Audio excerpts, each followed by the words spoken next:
नमस्कार। आज भारत में जो किसान आंदोलन चल रहा है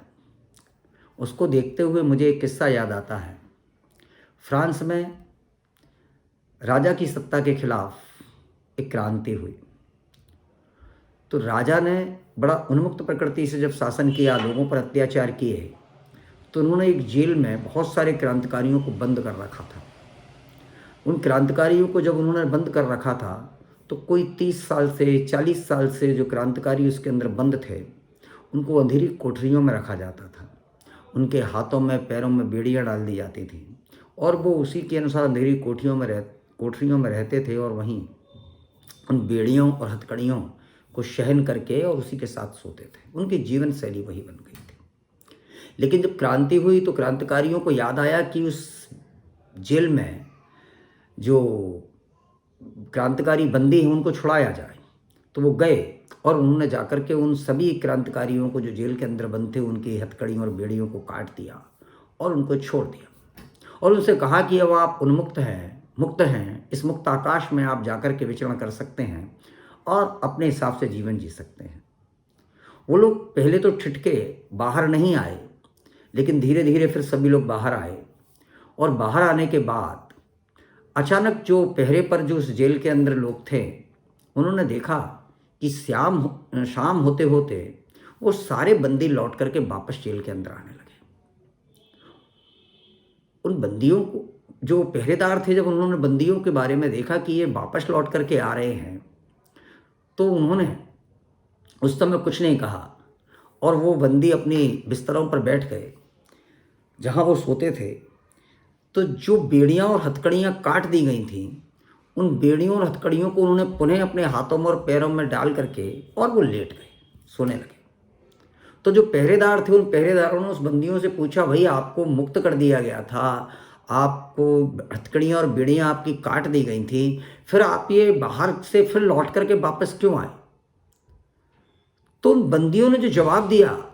वो भारत के किसान आंदोलन से पूरी तरीके से मेल खाता है। उन बंदियों ने जवाब दिया कि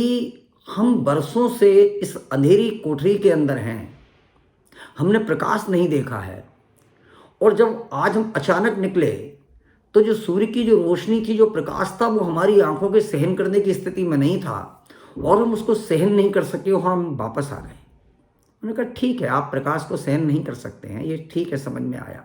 कुछ दिनों बाद इसकी आदत हो जाएगी, लेकिन आपने जो हथकड़ियों और बेड़ियां जो काट दी गई थी उनको पुनः पहन करके और फिर क्यों लेटे हैं आप? बोले 30-40 वर्षों से जो कारागार की यातनाओं में हथकड़ियों और बेड़ियों के साथ रहने की और जीने की और सोने की जो आदत पड़ी हुई है वो छूटेगी नहीं। अभी हमको इन हथकड़ियों और बेड़ियों को पहन करके ही नींद आएगी और अभी हम चाहेंगे कि इसके लिए ही संघर्ष किया जाए कि हमको इस कोठरी के अंदर ही रखा जाए और इन हथकड़ियों और बेड़ियों को पहन करके ही हमको रहने की आज़ादी दी जाए, रहने की अनुमति दी जाए। तो ये किस्सा जो मैं आपको जो सुनाया है ये वास्तविक जीवन शैली का किस्सा है, यथार्थ है। इस किस्से में एक और किस्सा है, वो ये कि एक व्यक्ति जो बहुत गरीब मजदूर था, सामान्यतः उसका जीवन जो था वो ज़मीन पर सोने में गुजरता था और वो राजा के दरबार में जाता है। तो राजा उसको जो सोने के लिए, उसने कहा सुबह हम बात करेंगे, आप एक काम कीजिए, अभी आप सोइए, आपको विश्राम की आवश्यकता है, भोजन कीजिए, सोइए, सुबह हम बात करेंगे।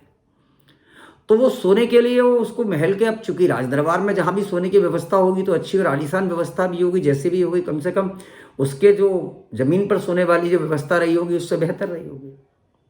तो जब वो रात को सोया और सुबह उसने उठते से ही सबसे पहले राजा के साथ जब पहुंचा तो राजा ने कहा, भाई आप बताइए आप क्या समस्या? बोले समस्या तो बाद की बात है,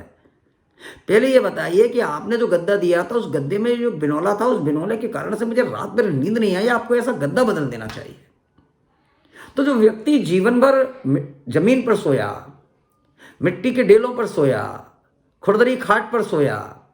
उसको उससे परेशानी नहीं थी, लेकिन जो उसको राजा के महल में एक आलीशान प्रकृति का जब गद्दा मिला तो उसको उससे परेशानी हो गई, उसकी वो शिकायत हो गई। मैंने तो जो घटनाएं जो आपको बताई हैं वो सिर्फ ये कहने के लिए बताई हैं कि भारत के किसान की कल्पना से परे है वर्तमान का कृषि जो जो कृषक बिल जो है, कृषि बिल जो केंद्र सरकार के द्वारा पारित किया गया है, क्योंकि उन्होंने सिर्फ और सिर्फ जमींदारी प्रथा के दौरान, राजशाही प्रथा के दौरान और अंग्रेजों के अत्याचारों के दौरान और वर्तमान में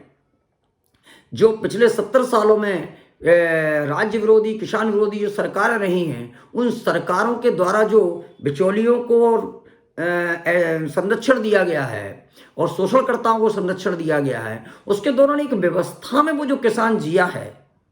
उसको ये महसूस ही नहीं हो रहा कि मैं इतने उन्मुक्त आकाश में विचरण कर सकता हूं। उसको लग रहा है कि आज मुझे जो इस उन्मुक्त आकाश में विचरण करने का जो मोदी सरकार के द्वारा तोहफा दिया जा रहा है, इसमें कोई गलत है, इसमें कोई डर है, ये स्वप्न है, ये मुझे ठगने का स्वप्न है, क्योंकि वो उसकी कल्पना से परे है, कल्पनातीत है। वो सोच नहीं सकता कि ये किसान जो खेती कर रहा है, जो मजदूरी कर रहा है, जिसकी भूमि को कुछ लोग जमींदारी के कारण से गिरवी रख लिया करते थे, जिस पर लोग सिर्फ लगान वसूलने के लिए कोड़े बरसाया करते थे, उस किसान को आसानी से कर्ज बैंक से मिल सकता है। उस किसान के खाते में बिना किसी लाभ के, बिना किसी कारण के, बिना किसी स्वार्थ के एक सरकार उसके खाते में 6,000 रुपये साल का भेज रही है। उस किसान को उसकी फसल का उचित दाम मिले, इसलिए उसको मुक्त बाजार अर्थव्यवस्था उपलब्ध कराई जा रही है। तो उसकी सोचने की शक्ति जो है वो शक पैदा कर रही है। उसको लग नहीं रहा कि ऐसा संभव हो नहीं सकता। अंधेरी कोठरी में रहने वाले व्यक्ति को जब अचानक से एक साथ सूर्य के प्रकाश की रोशनी में, जो जैसे फ्रांस की क्रांति में हुआ, अगर रहने के लिए कहा जाए तो उसको कल्पनातीत लगेगा। उन्होंने कहा ये संभव नहीं है। और बस यही इस किसान आंदोलन का जो कारण है और जो आशंका है वो यही है, क्योंकि आज वो उनसे पूछ रहे हैं कि आप तो ये बताइए कि हमारी मंडी की बेड़ियां और जो दूसरी जो बेड़ियां हैं जो वो बनी रहेंगी कि नहीं बनी रहेंगी। आप उनमें तो कोई परेशानी नहीं करेंगे। हमको जो गुलामी की, दासता की, शोषण की जो आदत पड़ी हुई है, उस आदत को हमारी को बनाए रखेंगे कि नहीं बनाए रखेंगे। उस बात के लिए केंद्र सरकार को, जो भारत के किसान हैं, इस बात के लिए केंद्र सरकार को बाध्य कर रहे हैं कि केंद्र सरकार इस बात के लिए आश्वस्त करे कि जिस मंडी में किसान की फसल का उचित दाम नहीं मिलता था, जब बिचौलिए किसान की फसल का शोषण करते थे, किसान को उचित दाम नहीं दिलाते थे, और जिन एमएसपी खरीद केंद्रों पर किसानों की फसल को खरीदने जाने में लेतलाई और लापरवाही बरती जाती थी, जो किसान मंडियों के बिचौलियों और दलालों के कारण शोषण का शिकार था, आज वो किसान उन्हीं मंडियों की, उन्हीं हथकड़ियों और बेड़ियों के संरक्षण के लिए केंद्र सरकार के पास जाकर के दबाव डालता है और कहता है आप इन दोनों की गारंटी दीजिएगा, बाकी आपके कृषि सुधार क्या होंगे उस पर हमको विश्वास नहीं है, क्योंकि इतना तो होता ही नहीं है ना, ऐसा तो संभव ही नहीं है ना।